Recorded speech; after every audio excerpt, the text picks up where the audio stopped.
Good morning, grade 9. Ito po ang No Limitang Hiri, Kabanata 2, ang binatang si Crisostomo.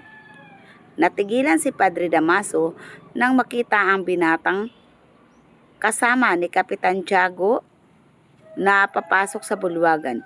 Humalik si Kapitan Tiago sa kamay ng dalawang pari kasabay ng pagpapakilala sa lalaki.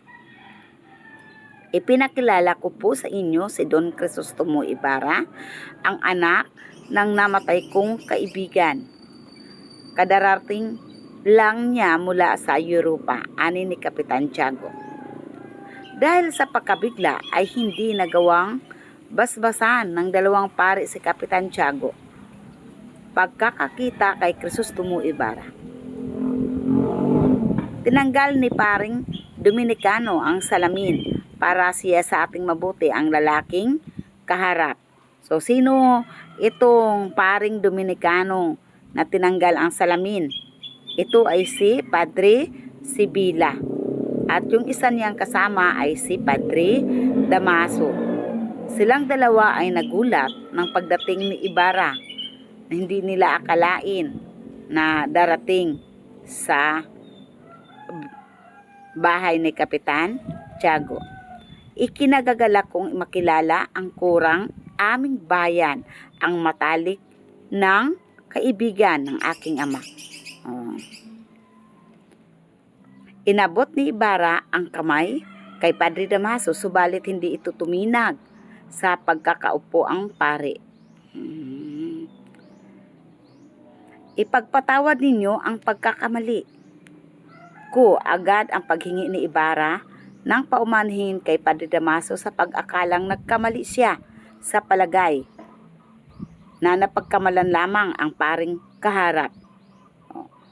Humingi ng tawad si Crisostomo Ibarra kasi baka nagkamali lang siya, hindi si Padre Damaso ang kanyang kaharap, dahil hindi kilala ang kanyang ama na dati yun ay kasama at unang tumanggap kay Padre Damaso nang siya ay pumunta sa bayan ng San Diego.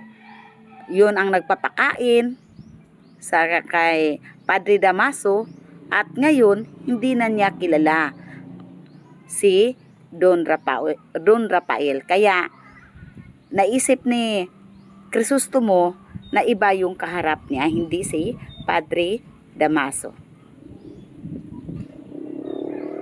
Hindi ka nagkakamali, binata. Ngunit hindi ako kailanman naging matalik na kaibigan ng iyong ama. Walang gatol na wika ni Padre Damaso. O nagpakilala si Padre Damaso na siya nga si Padre Damaso. Hindi ka nagkakamali. Kaso nga lang, kailanman ay hindi ko matalik na kaibigan ang iyong ama. So itinakwil niya, o kaya dininay niya na dati silang magkasama noon at yun ang tumanggap sa kanya nang walang wala siya. Okay, so dito na tayo. Napahiya si Ibarra sa tinura ng kura at kusa lamang binawi ang kamay.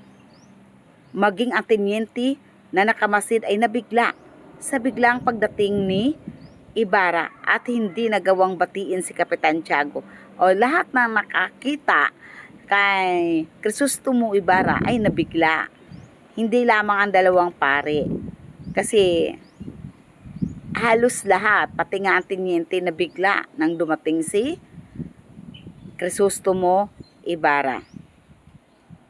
Nilapitan nito si Ibarra. Tunay nga ba kayong anak ni Don Rafael Ibarra? Tanong ng tenyente. Ibig sabihin, nagdududa si tenyente kung talagang siya nga ang anak ni Don Rafael Ibarra. Kasi nawala siya ng 7 taon sa Pilipinas. Yumuko si Ibarra, tanda ng paggalang at pagsang-ayon, habang hindi inaalis ni Padre Damaso ang masamang tingin kay Tenyente Ibarra. Maligayang pagbabalik, Ginoo. Sana'y higit kayong maging mapalad.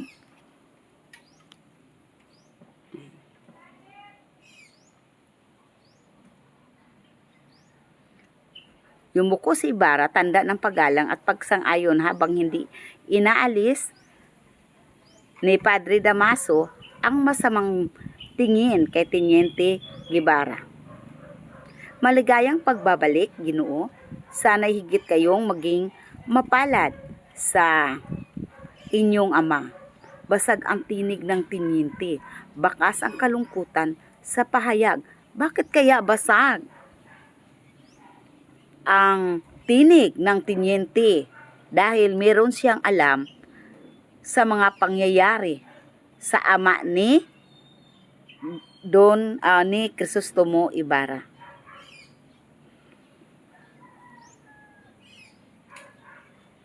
Nakausap at nakilala ko ang inyong ama at masasabi kong marangal at napakabuti niyang tao. Napakaraming nangangailangan ang natulungan niya. Salamat sa inyong papuri sa aking ama. Dahil sa inyo, sinasabi na wala ang aking pag-alinlangan at alalahanin tungkol sa mga bagay na nangyari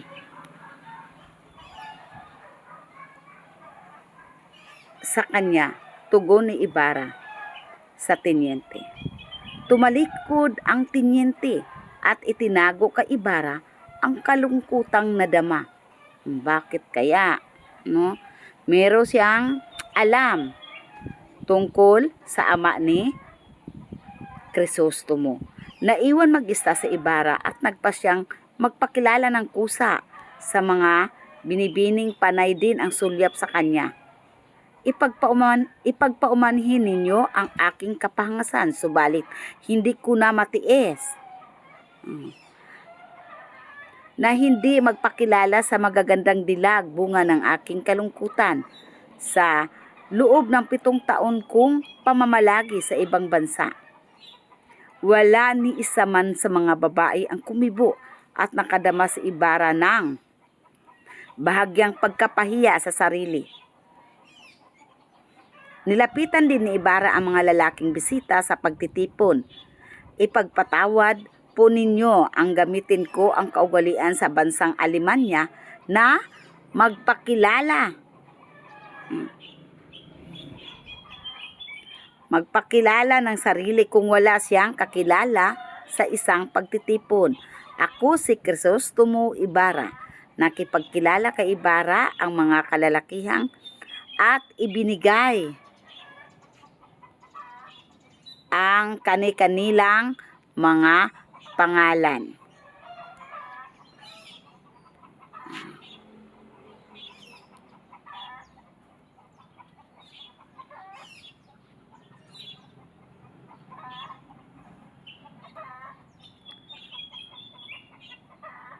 Okay. Isang makataang nagpakilala na at nakipagpalitan ng kuro-kuro ukol sa katotohanan at pag-ibig sa bayang tinubuan. So, saan natutunan ni Ibarra na magpakilala sa kanyang sarili? Kung kusang magpakilala sa kanyang sarili, saan ba? Sa bansang Alemanya. Doon niya natutunan. Kung wala siyang kakilala, hindi na sabi na siya ay siya ng kusa na magpakilala kung sino siya.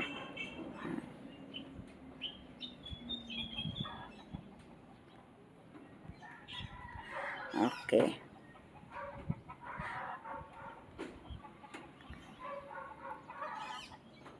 Isang lalaking nakabihis ng barong Tagalog na may butunes na brilyante.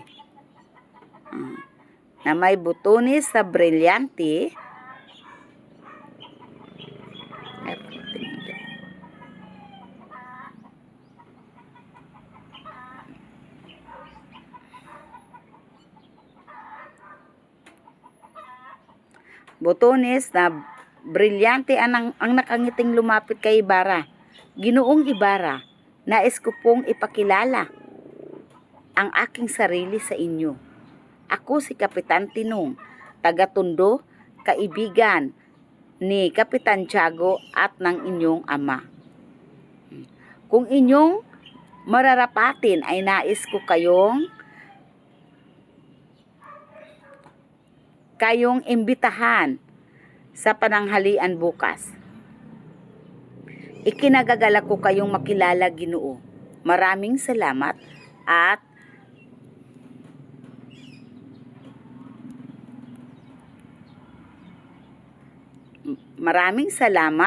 pero hindi ako magagawang tugunin ang inyong imbitasyon sapagkat ako ng San Diego. Siya ay pupunta sa San Diego bukas. Bali, tinanggihan niya ang imbitasyon ni Kapitan Tinong na taga-Tondo na hindi siya makapunta dahil sa kadahilanan nga pupunta siya sa San Diego kinabukasan. Siguro naman po ay hindi ninyo ako bibiguin sa ibang pagkakataon. Lumapit kina Ibarra at Kapitan Tinong ang isang utusan ng